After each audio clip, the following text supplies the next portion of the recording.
Receiving an allowance without having to tackle any household chores is a pleasant perk. However, the routine sarcasm from my mother-in-law, Julia, at 32, and working as a web designer often dampens the experience. Sharing a home with my husband, Ethan, and my mother-in-law has its challenges, especially considering our differing perspectives on work and domestic responsibilities. Originally part of a corporate environment, I transitioned into freelancing after marriage, a change welcomed by both my employer and me. The familiarity with my previous company ensures a steady stream of projects, sparing me the hassles of commuting and allowing a more concentrated effort on household tasks. Despite the satisfaction on both ends, my traditional mother-in-law doesn't share the enthusiasm. She harbors a belief in the conventional role of a wife as a homemaker, a viewpoint she expresses regularly. Despite my husband's attempts to reason with her, asserting that contemporary couples support each other, my mother-in-law remains resistant. According to her, my freelance work is merely a side job that doesn't contribute significantly to the household finances. Balancing my web design work with household chores during my free time hasn't impressed my mother-in-law. Her dissatisfaction stems from the stark contrast between my non-traditional approach and her expectations of a more conventional housewife. In her eyes, I may be perceived as the outsider who, in her mind, stole her only son. Since my husband's father passed away 5 years ago, my mother-in-law has become increasingly dependent on him. While this seems to slightly bother my husband, there's a subtle satisfaction in his acknowledgement of her reliance. Our current residence, acquired by my late father-in-law 30 years ago, now solely belongs to my mother-in-law. The mortgage was settled through life insurance, and the house layout conveniently accommodates our small family, providing me with a suitable workspace. Despite the occasional tension, our home becomes a gathering place for my mother-in-law's friends, who have been part of the neighborhood for over 3 decades. When her friends come over, the dynamics in the house take on a different tone. Taking a break from my work, I play the role of a gracious hostess to my mother-in-law's friends, offering them coffee and sweets. Yet every gathering of similarly aged women inevitably transforms into a session of complaints about their daughters-in-law. In the midst of such discussions, I can't help but chuckle as they detail their grievances. My daughter-in-law, they say, frequently returns to her parents' house over trivial matters, spending half the year away from us. According to them, she is financially irresponsible, causing even our son to be at a loss about how to handle her financial habits. Debt collectors have even paid us visits, they lament. The conversations in my workspace often take a humorous turn, with my mother-in-law's friends seemingly competing over who has the most challenging daughter-in-law. Rarely do they praise their daughters-in-law. If, by chance, one of them offers a compliment, "Your family's daughter-in-law is wonderful. She manages the household while working," my mother-in-law responds with a disgruntled expression, dismissing my work as nothing more than a side job. Amidst the laughter and gossip, my mother-in-law loudly questions the worth of my job, wondering aloud how much I actually earn. The discussion shifts to the spending habits of daughters-in-law, contrasting their personal expenses with the notion that the husband's earnings are meant for the family. The room erupts in laughter at this notion, reminiscing about the unthinkable nature of such discussions in their younger days. Unable to endure the repetitive tales of the past, I drown out the noise with headphones, focusing on my work. The modern-day daughter-in-law, myself included, often becomes the target of belittlement, making it unbearable to listen. One day, during a family dinner, my husband suggested buying a new car. My mother-in-law, quick to react, questioned why he needed his wife's consent for such decisions. Despite my husband's attempt to explain that it's a family decision, my mother-in-law insisted that he, the one with a driver's license, should choose any car he likes. Caught in the middle, my husband sought my help, and I diplomatically deferred the decision to him. The incident highlighted the ongoing dynamic where my husband always consults both me and my mother-in-law before making significant decisions, a practice my mother-in-law staunchly defended. While not inherently self-centered, my father-in-law had a penchant for making independent decisions, a trait my mother-in-law often lamented.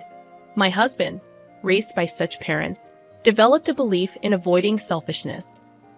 On the contrary, my mother-in-law, influenced by the patriarchal behavior of my father-in-law, adhered to the notion that it was the norm.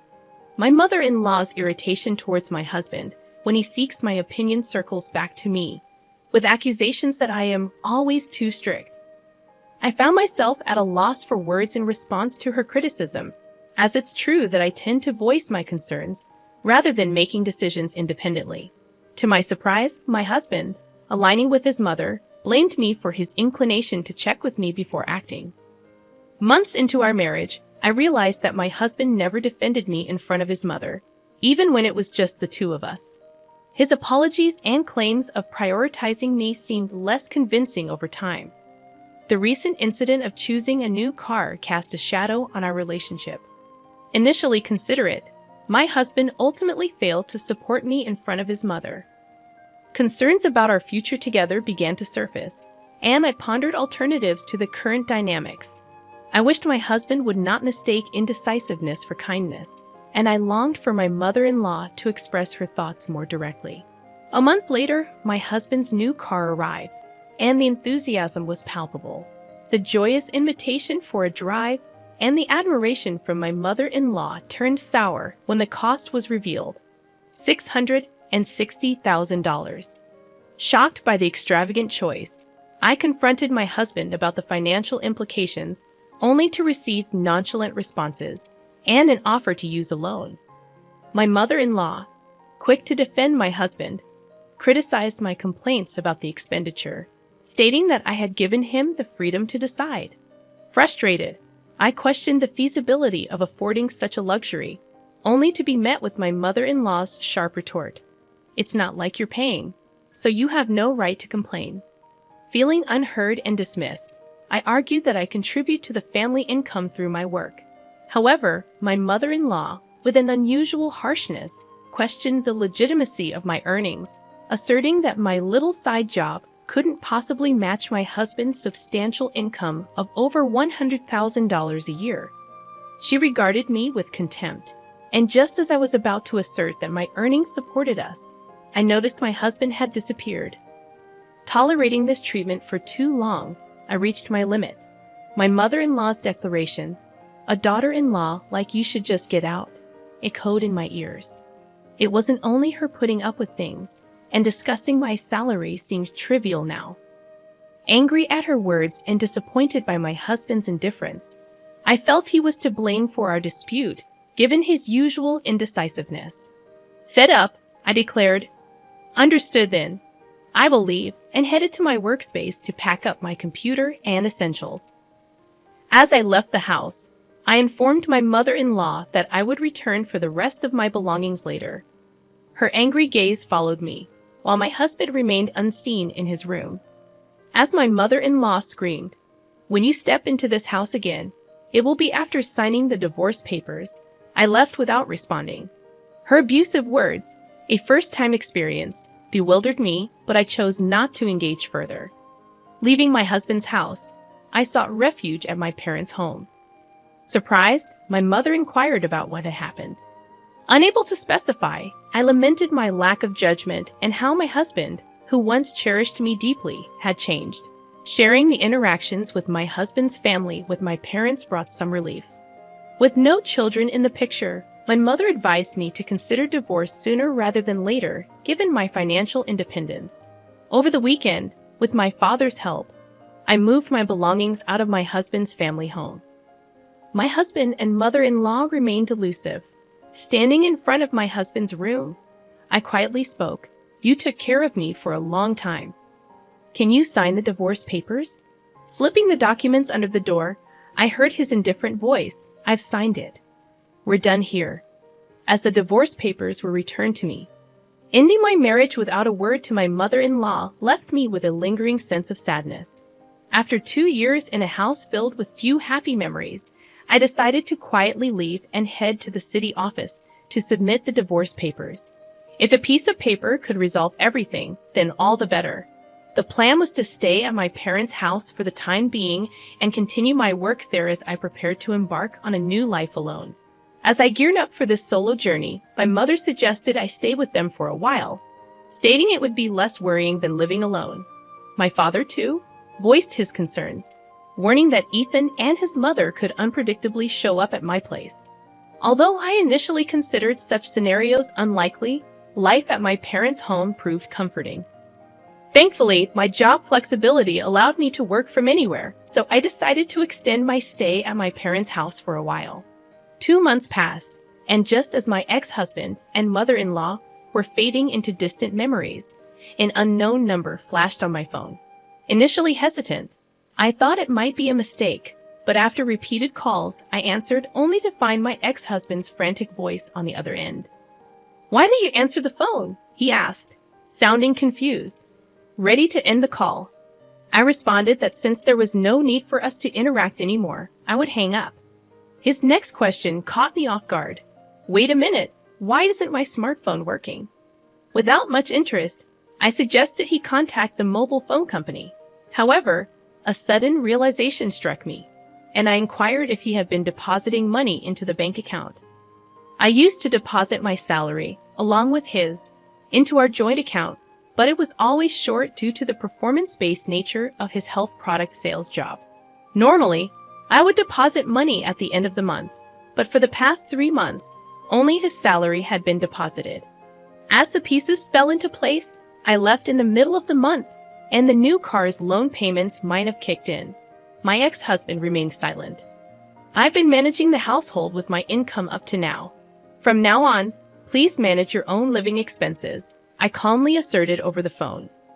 Inwardly, I felt the urge to say, "You reap what you sow," but I chose to refrain and quietly ended the call. It occurred to me that my ex-husband had never disclosed his true income to his mother. It seemed she was unaware that our post-marriage livelihood was predominantly based on my salary. Perhaps my ex-husband was too ashamed to admit that his wife earned more than he did. Despite the general knowledge that basic utilities like electricity and water aren't easily cut off, it became evident that mobile phone service could be the first to go. One holiday morning, the house intercom insisted, signaling trouble. My father sternly informed someone at the front door, "We don't want to be involved with you anymore. Please leave." Sensing something serious, I rushed to the entrance with my mother. My former mother-in-law's voice sounded from the intercom, requesting a moment to talk. Tensing up, I faced her, and just as my father predicted, she had come to our home.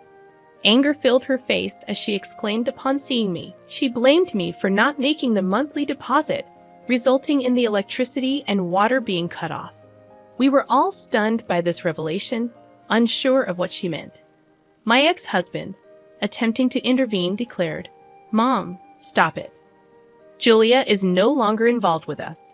However, his mother brushed off his hand, continuing her rage. "Ethan earns $5,000. How can this happen?" I corrected her quietly, revealing that the $5,000 was actually my income. Shocked by my declaration, she turned to my ex-husband. He admitted, almost inaudibly, that his take-home pay was about $500. My former mother-in-law stared at me in astonishment, and I clarified that my income was not just from an allowance, but a regular job.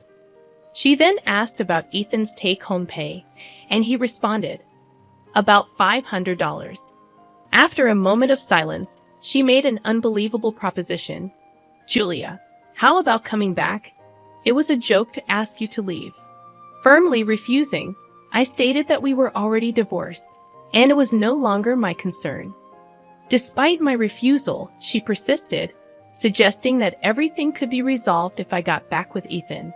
My father, in a forceful tone, demanded they leave and warned of involving the police if they didn't. They left hurriedly, stumbling away as my father warned them not to step foot in our home again. Reflecting on their unreasonable behavior, my mother was furious, but my father seemed even more indignant. I was relieved that we had cut ties with such people. As time passed, through a friend of my ex-husband's, I learned about his subsequent situation. He had to give up his parents' house, including the land, and moved into a small apartment with his mother. The rarely used new car was sold, settling the remaining loan with the money from the house and land sale. Despite the loan being paid off, my ex-husband squandered money on gambling, and his whereabouts became unknown. My former mother-in-law was diagnosed with dementia and now resides in a nursing home. Meanwhile, I am doing well in my job and currently live alone. Recently, I started dating a man I met through work. He understands that I was previously married, and he is committed to his job, not relying on his spouse's income or indulging in extravagant purchases like my ex-husband did.